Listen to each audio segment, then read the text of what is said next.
محترم سامعین کرام، اللہ تعالیٰ سے ہر حال میں ڈرتے رہیے، اس کی عبادت و بندگی کرتے رہیے، اس کی مرضیات پر عمل اور اس کی ناراضگی سے بچتے رہیے، اور یہ جان لیجیے کہ تقوی کا مدار دل کی صفائی اور اس کی درستگی پر ہے، اس لیے کہ اللہ تعالیٰ ہمارے جسم اور صورتوں کو نہیں دیکھتے، بلکہ اللہ تعالیٰ ہمارے دلوں اور اعمال کو دیکھتے ہیں۔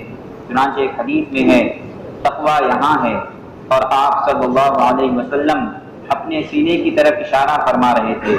دوسری حدیث میں ہے اللہ تعالیٰ تمہاری صورتوں اور جسموں کو نہیں دیکھتے، بلکہ تمہارے دلوں اور اعمال کو دیکھتے ہیں۔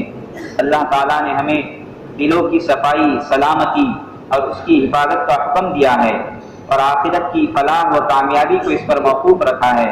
ارشاد ہے اس دن نہ مال فائدہ دے گا نہ اولاد فائدہ دے گی، سوائے اس شخص کے جو اللہ تعالیٰ کے پاس صاف ستھرا دل لے کر آئے گا۔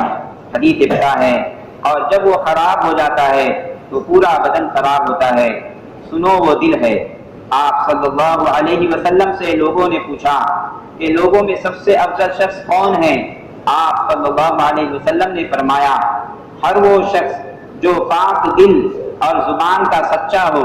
صحابہ کرام نے پاک دل کی وضاحت پوچھی تو آپ صلی اللہ علیہ وسلم نے فرمایا ایسا شخص جس کے دل میں تقویٰ ہو اور اس کا دل صاف ستھرا ہو، اس کے دل میں کوئی گناہ، ظلم، کینہ، کپٹ اور حسد نہ ہو۔ رسول اللہ صلی اللہ علیہ وسلم نے ایک ایسے شخص کو جنت کی بشارت دی جس کے دل میں کسی مسلمان کے بارے میں نہ کینہ کپٹ تھا اور نہ ہی حسد تھا۔ سامعین کرام، دل کی آفتوں، بیماریوں اور گناہوں میں سے ایک بڑا گناہ اور خطرناک بیماری جو بہت سے لوگوں میں پائی جاتی ہے وہ حسد کی بیماری ہے۔ حسد کہتے ہیں کسی مسلمان کی نعمت یا دولت کو ناپسند سمجھنا اور اس کے ختم ہو جانے کی تمنا کرنا۔ یہ بیماری اتنی خطرناک ہے کہ بسا اوقات ظلم، دشمنی، تکبر اور کفر تک انسان کو پہنچا دیتی ہے۔ اسی لیے رسول اللہ صلی اللہ علیہ وسلم نے اس گناہ سے بچنے کی بہت زیادہ تاکید فرمائی ہے۔ چنانچہ ارشاد فرمایا تم لوگ کسی پر نہ حسد کرو اور نہ کسی سے کینہ رکھو اور نہ کسی سے قطع تعلق کرو، بلکہ اللہ کے بندو تم آپس میں بھائی بھائی بن کر رہو۔ دوسری حدیث میں ہے تمہارے اندر پچھلی امتوں کی ایک بیماری سرایت کر گئی ہے، حسد اور بغض، یہ دین کو مونڈ دینے والی ہے نہ کہ بال کو مونڈ دینے والی ہے۔ ایک جگہ ارشاد ہے تم حسد سے بچو، اس لیے کہ حسد نیکیوں کو اس طرح کھا جاتا ہے جس طرح آگ سوکھی لکڑی کو کھا جاتی ہے۔ سامعین کرام، نیکیوں اور خیر کے کاموں میں ایک دوسرے سے آگے بڑھنے کی کوشش کرنا جبکہ کسی نعمت کے ختم ہو جانے کی تمنا نہ ہو تو یہ جائز اور مباح ہے، بلکہ شریعت میں مطلوب اور مستحسن ہے۔ چنانچہ قرآن کریم میں خیر کے کاموں میں سبقت کرنے اور ایک دوسرے سے آگے بڑھنے کا حکم آیا ہے۔ اسی طرح حدیث پاک میں ہے حسد جائز نہیں مگر صرف دو چیزوں میں، ایک اس شخص پر جسے اللہ نے علم سے نوازا اور اس پر عمل کرتا ہے اور دوسروں کو سکھاتا بھی ہے، اور دوسرا وہ شخص جسے اللہ نے مال سے نوازا اور وہ اسے کار خیر میں صرف کرتا ہے۔ معلوم ہوا کہ اگر کسی کو اللہ نے علم یا دولت سے نوازا ہے تو اس پر رشک کرنا اور اس جیسا بننے کی تمنا کرنا جائز ہے، لیکن اس کی نعمت کے ختم ہونے کی تمنا کرنا یہ ناجائز اور حرام ہے۔ سامعین کرام، حسد پیدا ہونے کی چند وجوہات ہیں جو مندرجہ ذیل ہیں۔ نمبر 1 دشمنی، بغض، نفرت اور کینہ کپٹ۔ نمبر 2 اپنے آپ کو بڑا سمجھنا۔ نمبر 3 تعجب کرنا، چنانچہ پچھلی امتوں نے انبیاء کی رسالت کا انکار تعجب ہی کی وجہ سے کیا تھا کہ تم ہمارے طرح انسان ہو۔ نمبر 4 سرداری اور مرتبہ حاصل کرنے کی وجہ سے۔ نمبر 5 کسی کے اندر ایسی نعمت کو دیکھ کر جس کو حاصل کرنے سے حاسد عاجز ہو۔ اسی لیے نبی صلی اللہ علیہ وسلم کا ارشاد ہے اپنی ضرورتوں کے پورا کرنے پر انہیں چھپا کر مدد حاصل کرو، کیونکہ ہر نعمت پر حسد ہوتا ہے۔ حضرت عمر رضی اللہ عنہ فرماتے ہیں اللہ تعالیٰ جس شخص کو نعمت عطا فرماتے ہیں تو اس نعمت کی طرف حاسد کو متوجہ فرماتے ہیں۔ نمبر 6 دنیا کی محبت، نمبر 7 بخل اور کنجوسی۔ سامعین کرام، حسد کے چند نقصانات ہیں جو حاسد کو لاحق ہوتے ہیں، ان میں سے چند یہ ہے۔ حسد کی وجہ سے دین تباہ و برباد ہو جاتا ہے، ایمان میں نقص اور کمی ہو جاتی ہے۔ حدیث پاک میں ہے کسی بندے کے دل میں ایمان اور حسد دونوں جمع نہیں ہو سکتے۔ دوسری حدیث ہے حسد ایمان کو اس طرح خراب کرتا ہے جس طرح ایلوا شہد کو خراب کرتا ہے۔ حسد کی وجہ سے خیر اٹھ جاتی ہے۔ حدیث پاک میں ہے لوگ برابر خیر پر رہیں گے جب تک وہ آپس میں ایک دوسرے پر حسد نہ کرے۔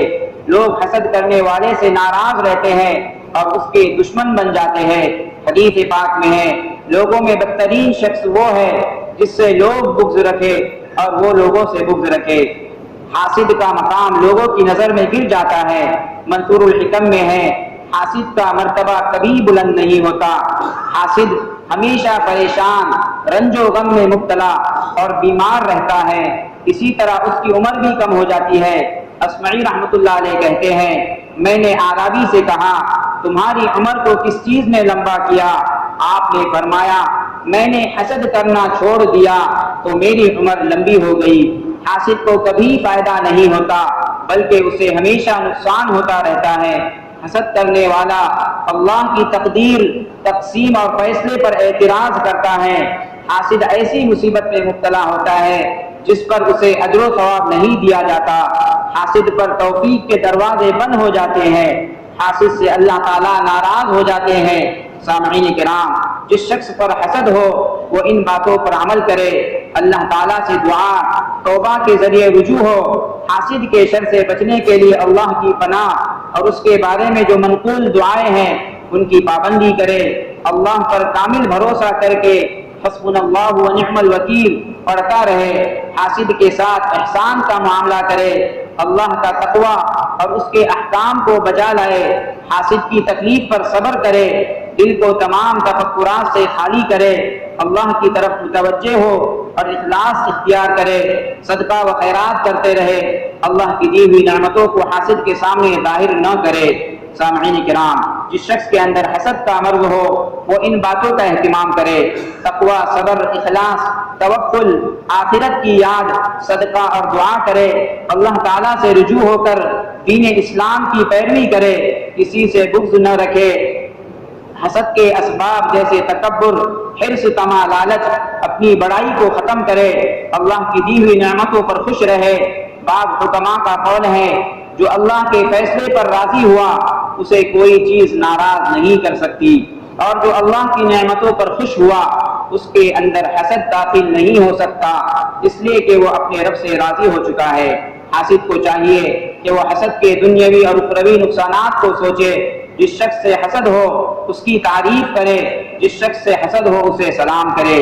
سامعین کرام، حسد کے دنیاوی نقصان پر حافظ ابو نعیم اصفہانی نے اپنی کتاب حلیۃ الاولیاء میں ایک قصہ ذکر فرمایا ہے کہ تم سے پہلے ایک بادشاہ تھا جس کا ایک خاص قریبی دربان تھا۔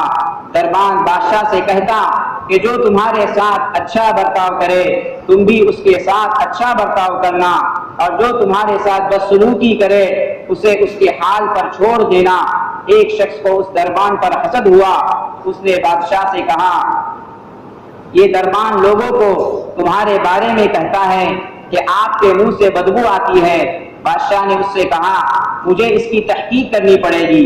اس نے کہا جب وہ تمہارے پاس آئے گا اور آپ اسے اپنے قریب بٹھا کر اس سے بات کرو گے تو وہ اپنے ناک پر ہاتھ رکھے گا۔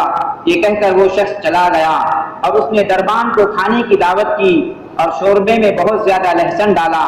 دوسرے دن جب دربان بادشاہ کے پاس گیا تو بادشاہ نے دربان کو بات کرنے کے لیے ترغیب کیا تو دربان نے اپنی ناک پر ہاتھ رکھا۔